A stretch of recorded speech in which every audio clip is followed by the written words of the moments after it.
Nunca imaginei que o Bolsonaro teria essa capacidade carismática de convencer centenas de milhões de pessoas. É muito impressionante. Bom, mas me parece que os últimos movimentos, a tentativa desesperada de salvar Bolsonaro, me levam a refazer a minha projeção de cenário.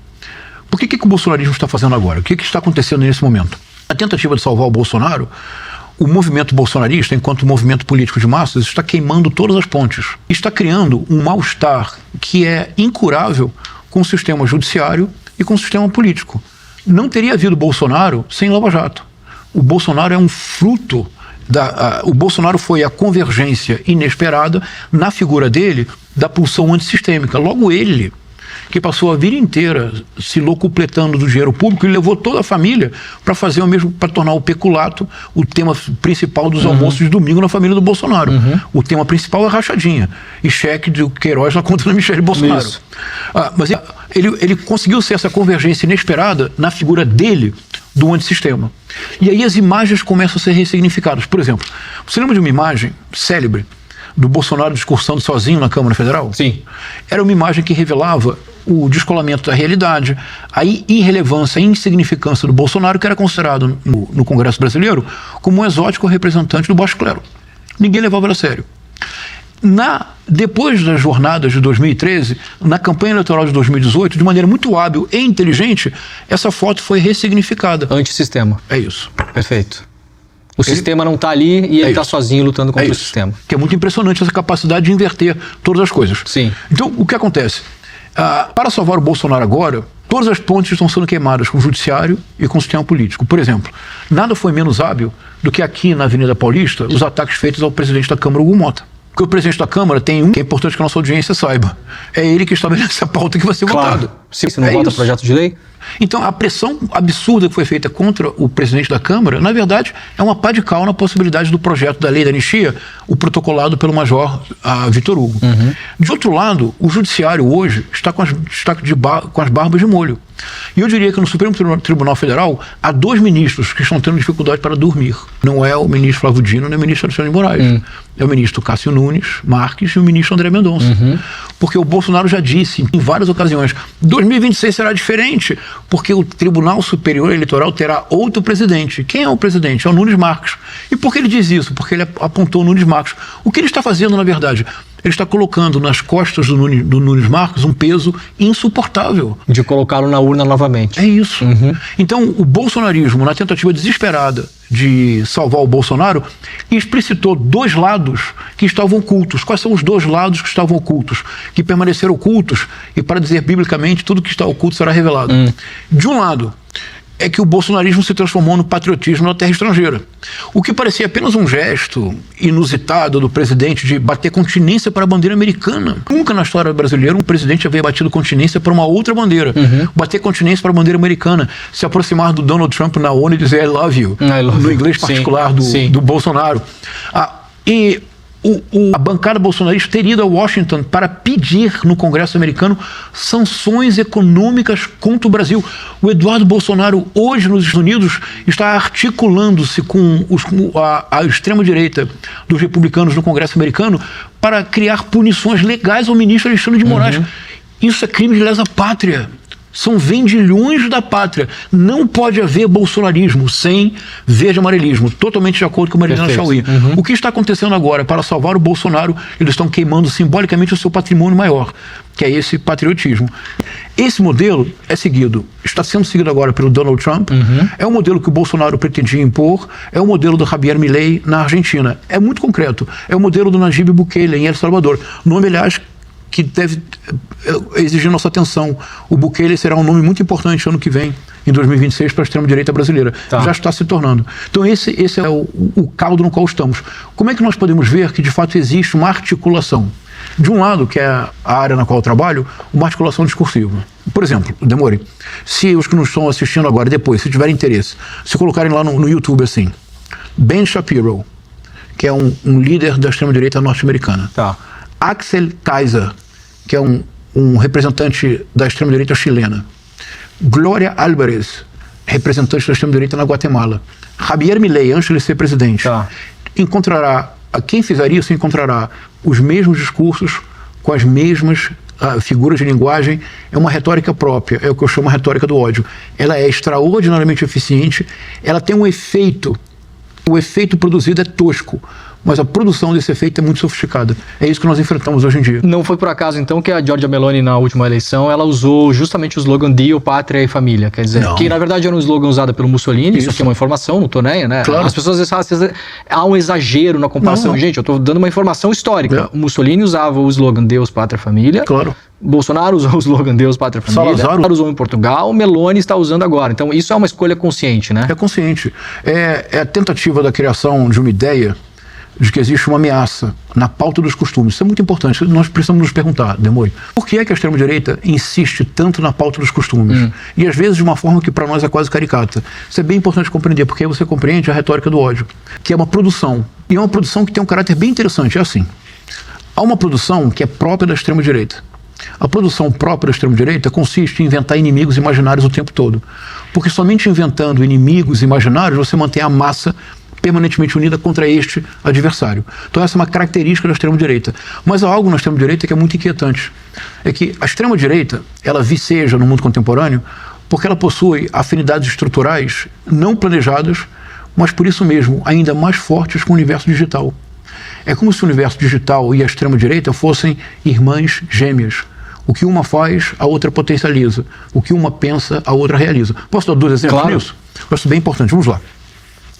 Você concordaria se eu dissesse que a operação do algoritmo é indispensável para a existência do universo digital? Em outras palavras, dado o volume absolutamente vertiginoso de dados que se sucedem sem trégua o tempo todo, se não houvesse uma operação cuja função é, sobretudo, excluir o que não é semelhante. Isso. A operação do algoritmo é uma operação de exclusão do que não é semelhante. E veja que eu digo operação do algoritmo, eu não falo algoritmo. Uma das vitórias da extrema-direita é tornar o algoritmo um sujeito. Então a extrema-direita diz assim, não podemos censurar o algoritmo. Claro. O algoritmo não existe. O algoritmo é apenas um conjunto de operações repetitivas que são inseridas num programa para que, dada certos estímulos, haja sempre uma certa resposta. Então o algoritmo é uma operação que alguém coloca lá manualmente. É uma forma matemática. E qual é a finalidade do algoritmo? É excluir. Se não houvesse uma operação de exclusão, de modo que você pudesse, então, estruturalmente criar bolhas, o universo digital entraria em colapso em 1 hora.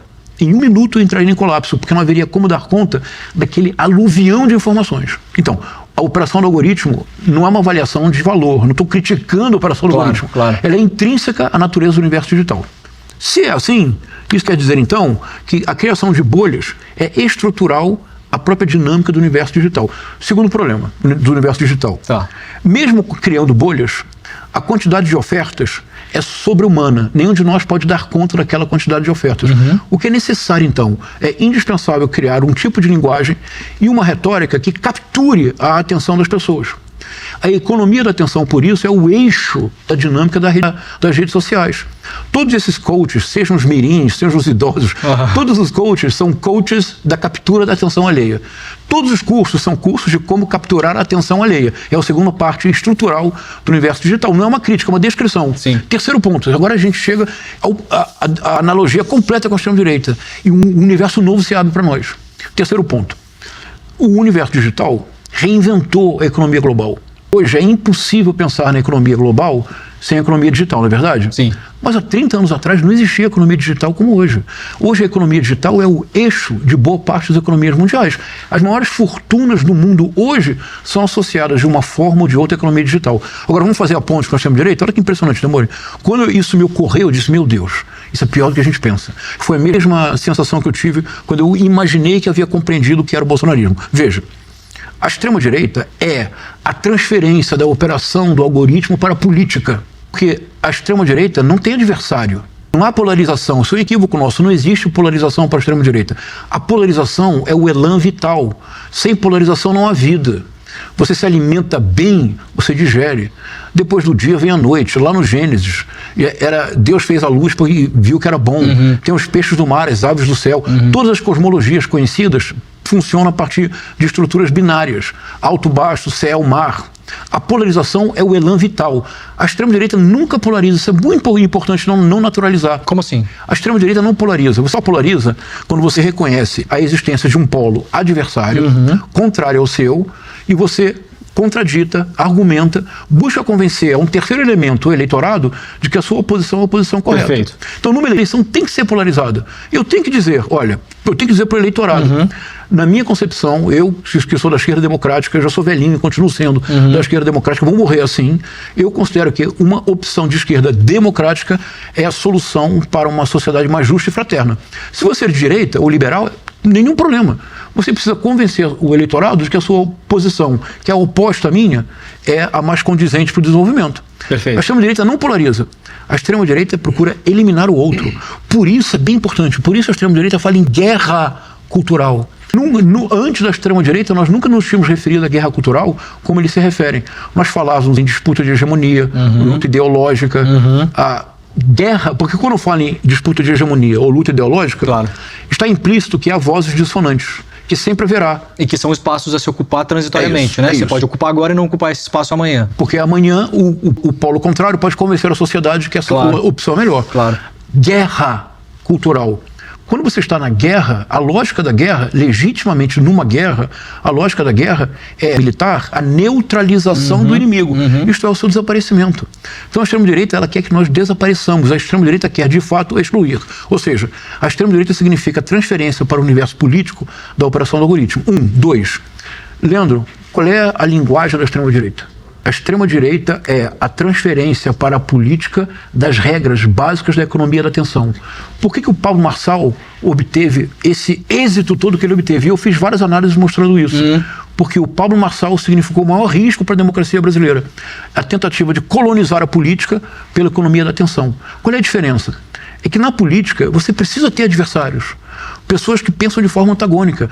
Porque você precisa negociar, você precisa fazer concessões. Perfeito. Você precisa ter projetos. Na economia da atenção, basta o afeto. Último ponto. A extrema-direita significa a monetização de todas as esferas da atividade política. Todas. Desde o alto até o baixo, do topo até a base, a extrema-direita é a monetização da política. Um deputado federal como Nicolas Ferreira oferece cursos, ele tem um curso. Eu, obviamente, assisti o curso. É o meu tributo. A sua área de estudo. É o meu tributo ao serviço público brasileiro. O curso se chama o Caixa Preta de Como Vencer a Eleição Sem Dinheiro. Se você se torna um membro, você não vai acreditar no que eu vou dizer agora. Se você se torna um membro VIP, Gold, Diamond, o que você quiser, você se torna um membro especial do curso, ele promete acesso aos bastidores do meu mandato no Legislativo. Ou seja, o eleitor, no geral, se não tem dinheiro, não tem acesso a um cargo que a gente está pagando para que ele nos dê acesso. Ele está monetizando o cargo. Isso, está monetizando a cadeira. Então, a extrema-direita é esse processo de monetização constante. Então, o surpreendente, então, e isso ajuda a entender por que é um movimento transnacional. É porque a extrema-direita, em alguma medida, é a potencialização de aspectos que são estruturalmente associados ao universo digital. É assustador. O mais impressionante para mim, professor, a gente já conversou muitas vezes, e eu vi já muitas entrevistas suas também, é o seguinte: quando o senhor fala, por exemplo, que é a monetização absoluta de todos os espaços, né? O ex-presidente Jair Bolsonaro, a situação dele, ela é...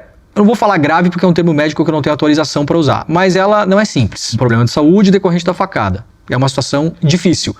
Pela característica da operação que ele fez, ele encontra espaço nesse meio tempo para fazer uma live na internet para vender capacete. É inacreditável. E aí, professor, não só inacreditável, como você falou antes, é uma coisa que a nós até parece caricata e até quase idiota, eu não sei nem achar a palavra. A minha pergunta é o seguinte: por que isso não indigna as pessoas? A sensação que eu tinha, eu não sei se eu posso estar com uma falsa memória, mas talvez até uns anos atrás, um político teria vergonha de fazer isso. Ou teria certos pudores, né? Ou isso seria muito criticado pela sociedade. Isso é aplaudido por milhões de pessoas.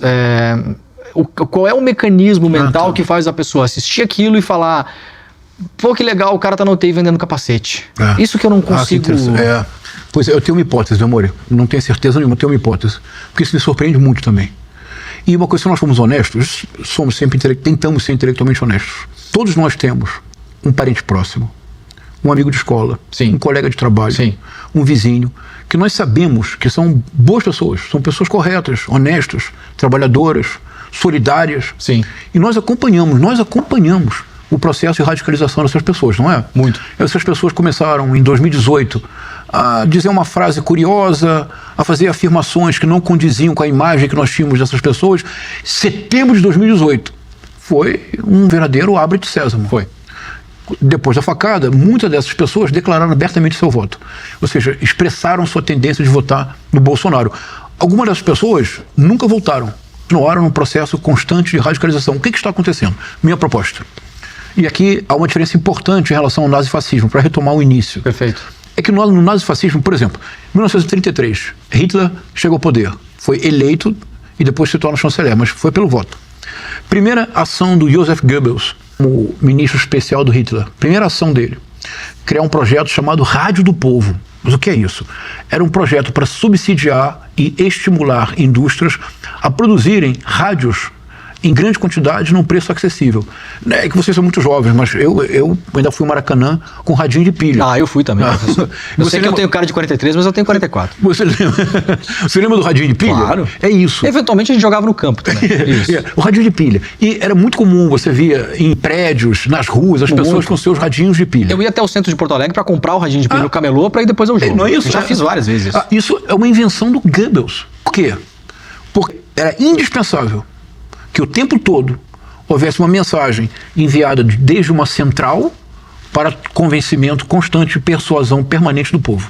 Hoje existe outro fenômeno, que é uma radicalização inesperada deste. Existe hoje, eu proponho, algo que eu chamo de midiosfera extremista, que eu discuti no meu último livro, o que você tem. Sim. O que é midiosfera extremista? Eu acho que é bem simples, porque faz parte do nosso cotidiano. Veja, eu proponho, rapidamente. É composta por 5 elementos, cujo interrelacionamento é a chave da dinâmica do processo. Então vamos lá. 4 elementos internos e um externo. Elementos internos. Imagine esse nosso amigo, essa nossa pessoa conhecida de 2018 em diante. Essa pessoa, ela participa de inúmeros grupos de WhatsApp. E as correntes de WhatsApp têm um efeito político absolutamente excepcional. Porque geralmente você recebe a mensagem de uma pessoa que tem credibilidade para você. É um parente, é um amigo, é um conhecido, não é algo totalmente anônimo. A tendência a acreditar que aquilo é verdade é muito maior. É acreditar. Então, correntes de WhatsApp. E nós vimos o poder que elas possuem em 2018, com a famosa mamadeira erótica. Como eu participo incógnito de vários grupos bolsonaristas do WhatsApp e do Telegram, eu vi o vídeo, não sei se você viu o vídeo. É ridículo o vídeo. Sim. Vem uma professora vestida de uma forma que a professora não se veste, com uma mamadeira cujo bico é um falo, e ela se joga em cima da mesa e literalmente mama. Aquela é uma coisa é inconcebível que alguém possa imaginar que não seja verdade. Pois bem, milhões de pessoas acreditaram. Então, corrente de WhatsApp. 1. 2. Redes sociais. Que até ontem, no mundo inteiro, eram propriedade quase que exclusiva da extrema-direita. Por exemplo, no Brasil, o fenômeno Olavo de Carvalho não teria acontecido com a mesma proporção se nós não tivéssemos dado conta que quando ele vai para a Virgínia, em 2005, quando em 2006 ele cria um programa de rádio transmitido por YouTube, do Two World Speak, e no ano seguinte cria o curso online de filosofia, o COF, que o Olavo de Carvalho passou aproximadamente 11 anos sem nenhuma espécie de contestação ou de rivalidade nas redes sociais, reinando sozinho. Ele formou centenas de milhares de pessoas. Então, canais de WhatsApp, redes sociais, aplicativos, como por exemplo o aplicativo Mano, que tinha como garoto propaganda Flávio Bolsonaro, ou nas melancolias, se você quiser ter um momento de alegria, entre no Facebook e na TV Bolsonaro, são 24 horas por dia, dias por semana de informação sobre o clã. Não, obrigado. Por fim, YouTube. O YouTube é no mundo inteiro, não só no Brasil, é o verdadeiro hub, é um porto de radicalização ideológica. E o importante é que esses 4 elementos estão interconectados. Um vídeo do YouTube vira corte para o WhatsApp, claro, para as redes sociais. O aplicativo é uma espécie de YouTube de nicho. Tá. Esses 4 elementos. Agora imagine uma pessoa que se informa unicamente nesta rede, essa midiosfera extremista, porque é um pacto que nem Riobaldo faria. O famoso pacto de Riobaldo, se é ou não diabo.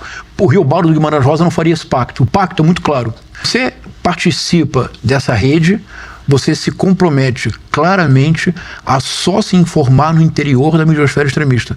Você recusa a Globo Lixo, a Foice de São Paulo, o Estado de São Paulo comunista, o ICL, TV Brasil, nem pensar. Sim. Se você, por exemplo, jogar uma matéria da Folha de São Paulo num grupo desse, você vai ser escorraçado. As pessoas não vão acreditar. Basta ser da Folha de São Paulo que já não é verdade. Ou da Globo, ou do CNN, sim, etc, sim, etc. Quinto elemento é o que eu chamo da mídia favorável à monetização fácil. E vamos dar os nomes bons. golpe de 8 de janeiro de 2023. A radicalização na frente dos quartéis não teria acontecido com a mesma proporção que teve sem o concurso da Rádio Jovem Pan. Sim.